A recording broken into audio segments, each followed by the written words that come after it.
ქაშვეთის წინ ვიყავით და ეხლა ხო მივდივართ ბესიკის ქუჩისკენ და საკმაო მანძილია რა აქ იდგა პოლიციას უკვე გამოყენებული ქონდა თავისი არაპროპორციული ძალა. გია ჯვარშეიშვილი ბესიკის ქუჩის დასაწყისში იმ ადგილს გვაჩვენებს, სადაც 1 დეკემბერს გამთენიისას შავნიღბიანებმა დააკავეს და სასტიკად სცემეს. უკვე 2 კვირა გავიდა და დავდივარ ცოტა მიჭირს, რაღაცა ხელის გამერა, იქ კიდე ხალხი ნაცემი იყო.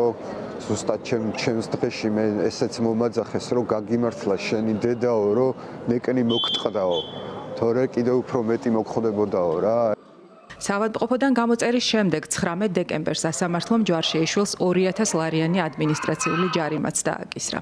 როგორც კი დაკავების მანქანაში შემაგდეს, სანამ ძლიერ ფიზიკურ სცემას დამიწყებდნენ, მანამდე მოხდა ჩემი ჯიბიდან ამოღება როგორც მობილური ტელეფონის, ასევე საფულესი, არც კი გამჩხერკეს. პირდაპირ რაღაცა მომპარეს. აი ზურგჩანთაც წაღებული აქვს, აი თანხაც იდოთ ჩემს საფულეში, მაგალითად, საბუთებთან ერთად. ბარათები მაგალითად არ არის გამოყენებული, გადავამოწმეს საბანკო ბარათებს, მაგრამ ჩემი ტელეფონიც იძებნებოდა ჩვეულებრივად და შესაბამის ორგანოებს მივმართეთ და სკრინებიც მივაწოდეთ თუ სად იყო და ეს იყო გდდ-ს შენობაში ქიზიყის ქუჩაზე და აი ძარცვა არის კი ეს ჩვეულებრივი ძარცვა არის აი როგორ უნდა შევაფასოთ ეგ ჩემს შემთხვევაში კიდევ ერთხელ ვიტყვი რომ არც რამე სახის უქმის შემდგარა საერთოდ პოლიციური მოქმედება არ განხორციელებულა ჩემს მიმართ გამძარცვეს ჩვეულებრივად ხავთ მოარიდოთ წესრიგის დამყარების დაცვის ხალხები ხალები და მოხუცები ჩვენი რესპონდენტი აქციის ერთადერთი მონაწილე ნამდვილად არ არის, რომელიც დაკავებისას პირადი ნივთების ჩამორთმევაზე ყვება.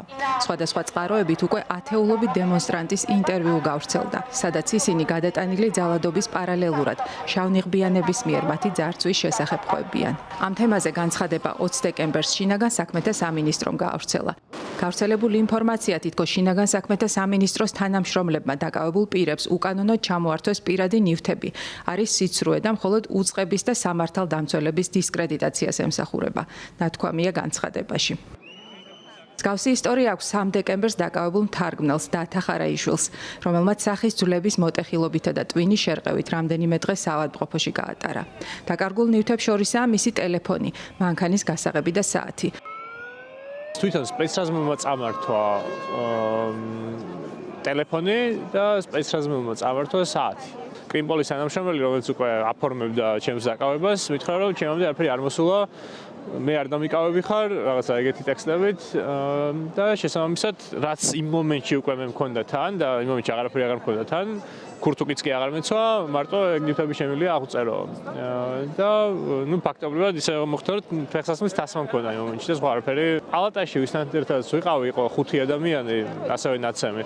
ყველას ჩამოართვეს ყველაფერი, არავის არც ერთი პირადი ნივთი არ მიჰყოლია, არათუ საავადმყოფომდე თვითონ იმ ფორმალურ დაკავების ფორმალურ ნაწილამდე, ასე ვიტყვი, რომ ეს არაფორმალური ნაწილი იყო ძარცვა და ცემა. როგორც ხარაიშვილი ამბობს დაკარგული ნივთების თაობაზე, მან 112-შიც დარეკა და სპეციალურ საგამოძიებო სამსახურშიც განაცხადა. თუმცა ამას რაიმე შედეგი არ მოჰყოლია. არ გამიკვირდება, რომ ლომბარდში რო იყოს ეს ჩემი ტელეფონი, ეხა ის მე ეჭვება, რომ გამოძიებისთვის გამოიყენონ. თუ რამეს იძიებენ დამატებით კიდევ. არ გაგვცელა მოვიდინიანი მეტი დამატების ხარ? არანაირად არა. მით უმეტეს აი ტელეფონი კიდე შეიძლება არ ვიცი, იმიტომ რომ iCloud-ით მოძებნა შეგიძლია ლოკაციის დადგენა და შემდეგ და შეიძლება მოერიდონ ესე ვთქვათ მოპარვას, მაგრამ სხვა ნივთებს გამორიცხული არ დააბრუნონ, ჩვეულებრივი მოროდიორები იყვნენ, პოლიციელები საყოფილან ეგეთი. დაზარალებულებს შორისაა გამოცემა პუბლიკა, რომლის დაშავებული რეპორტიორიც ამ დრომდე მკურნალობას გადის. მას დაჭირდა ქირურგიული ოპერაცია, ანუ მძიმედ არის ნაცემი. და ამავდროულად მას თან ჰქონდა ტექნიკა, ფოტორეპორტიორია, არა მარტო ფოტორეპორტიორი, მულტიმედია ჟურნალისტია, რომელსაც თან ჰქონდა ლინზები, თან ჰქონდა ზურგჩანთა, რომელშიც იყო კიდე სხვა ტექნიკაც, მაგრამ საბედნიეროდ ის ზურგჩანთა გადარჩა, ანუ ვერ მოიფიქრეს, რომ ის ზურგჩანთაც წაერთმია, უბრალოდ ზედრას ჰქონდა ჩამოკიდებული, ის მოხსნეს, წაართვეს. აქ არის საუბარი ორ ფოტოაპარატზე, ორ ლინზაზე, საკმაოდ ძვირად ხირებული ნივთებია, ესენი პროფესიონალური კამერებია, რამდენიმე 1000 ლარს აღემატება თითოეული მათგანის ღირებულება, წაართვეს და წაიღეს. და გარდა ალექსოს შემთხვევისა ჩვენი თან იყოს შემთხვევა, როდესაც ჩვენს კიდევ ერთ ჟურნალისტს ანამ სხალაძის ტელეფონი გამოგვლიჯეს გადაღების დროს და წაიღეს ის ტელეფონიც. და ასევე ორ ჟურნალისტთან იყო შემთხვევა, როდესაც ცადეს წართმევა გამოგვლიჯეს ხელიდან, მაგრამ ჩვენმა ჟურნალისტებმა უკან წაართვეს სპეც რაზმელებს თუ არ ვიცი რა შემიძლია უწოდო ამ ადამიანებს ეს ტელეფონები და ეს ნაძარცვი რაც წაიღეს ნიღბიანებმა თუ ნიღბოებმა მე ვცდილობდი გამერკვია ამ ნივთების ასავალ-დასავალი მე თავიდან ჩავთვალე რომ ეს იყო ჩამორთმეული და რაღაც მომენტში დააბრუნებდნენ მაგრამ მას შემდეგ არის გასული თითქმის 28 ნოემბერს მოხდა ერთი ძარცვა და 30 ნოემბერს მოხდა მეორე ძარცვა ბოტასები და ქურთუკები გახადეს ხალხს და ბეჭდები წაართვეს თითებიდან ასე რომ ჩვენ არ ვფიქრობთ რომ ეს საპოლიციო ღონისძიება იყო ეს იყო ძარცვა პოლიციის განყოფილებაში შესვლის მომენტში, რაც ნივთები თან ჰქონდათ, ეს ნივთები, როდესაც გაათავისუფლეს, დაუბრუნეს, ხოლო რაც აი ამ შავ ფორმაში ჩაცმულმა დანაყოფის წარმომადგენლებმა მათ ჩამოართვეს, წაართვეს თუ მოპარეს, რა ვიცი, ხა სამართლებრივი შემადგენლობისთვის ალბათ უფრო მარადიორობაა ეს ნივთები აღარ არსებობს, ყოველ შემთხვევაში სამართლებრივად ეს ნივთები არ ფიქსირდება არც ერთ დოკუმენტში და გარდა ამისა, რამოდენიმე შემთხვევაში ჩვენ როდესაც მივმართეთ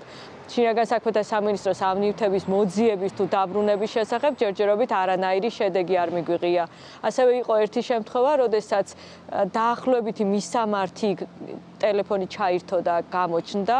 ამაზეც დამატებით მიმართულია შინაგან საქმეთა სამინისტროსთვის, თუმცა არც ამ შემთხვევაში არ აქვს შედეგი, როდესაც საკუთარი ძალებით მაგალითად დადგინდა ადგილმდებარეობა, სად შეიძლება იყოს ესა თუ ის მობილური ტელეფონი. უფრო მეტიც გარდა ამ ტექნიკის და ვთქვათ ტელეფონის და კომპიუტერის საფულე-ფული წაღებულია ისეთ ნივთები როგორც ქორწინების ბეჭედი, ჯვარი, კურტკა, ფეხსაცმელი, ჩვენ ხდებოდა დაკავებულები, რომლებიც ქურთუკის და ფეხსაცმლის გარეშე ასეთ მდგომარეობაში ყავდათ გადაყვანილი პოლიციის განყოფილებებში. ჩანთები გაჩხრიკეს, რა კარგი ტელეფონი გაქვს, რა კარგი ქურთუკი გაცვია, ეს ბოტასი რა ლამაზია და მე მინდა და ესეთი კომენტარებით გამოართვეს და შესაბამისად ეს რაიმე სამართლებრივ მოცემულობაში გარდა კრიმინალური ქმედებისა ვერაფრით ვერ ჩაჯდება. ამასთან თუ ეს რაიმე საპოლიციო ღონისძიების, გამოძიების ინტერესების ან ასე შემდეგ ამ მოქმედებებისთვის იყო, ამაზე უნდა შედგენილიყო შესაბამისი აქტები და ამ ნივთებს თავისი სამართლებრივი სტატუსი უნდა ქონდეს მინიჭებული, ისინი უბრალოდ სისტემიდან ვერ უნდა გაქრნენ. პროცესები იყო დაკავების ოქმში აღნიშნული იყო პატრულების მხრიდან, რომ მას არ ქონდა არანაირი პირადი ნივთი. ხა როგორ წარმოგვიდგენია ხო 21 საუკუნეში რომ მას არ ქონდა ტელეფონი, დამტენი, ანუ არავითარი პირადი ნივთი არ აღმოაჩნდათ ადამიანებს. დაკავებისთანავე, აი ამ ეგრეთ წოდებულ დაკავების ფურგონში, როდესაც ადამიანებზე ხდებოდა ფიზიკური ძალადობა, ფიზიკური ძალადობის კვალდაკვალ ყველაზე, ანუ შემიძლია ესე პირობითად ვთქვა, რომ თითქმის 95%-ზე ხდებოდა ჩანთების გახსნა, ჩანთების წართმევა, მობილურების წართმევა, ქორწინების ოქროს ბეჭედის მოპარვის შემთხვევაც იყო. ასევე იყო შემთხვევა, როდესაც მაგალითად ადამიანს უთხრეს რომ ძვირიანი ქურთუკი აცვია და გაიხადე და ძვირიანი ფეხსაცმელი და ეს ადამიანი როგორც დაკავების იზოლატორში მერე შემდგომ კლინიკაშიც კი შევიდა ფეხშეშველი, ანუ ფეხზე მას ფეხსაცმელი არ ეცვა და ეს ნახა მათ შორის სამედიცინო პერსონალმა. როგორც ადვოკატები ამბობენ, არასამთავრობო ორგანიზაციების ქსელი ამჟამად დემონსტრანტების დაკავებისას მომხდარი ძარცვის შემთხვევების აღწერასა და აღრიცხვაზე მუშაობს. იმ პირების ზუსტ რაოდენობას, ვინც დაკავებისას პირადი ნივთების გარეშე დარჩა, უფლებადამცველები უახლოეს დღეებში გამოაქვეყნებენ.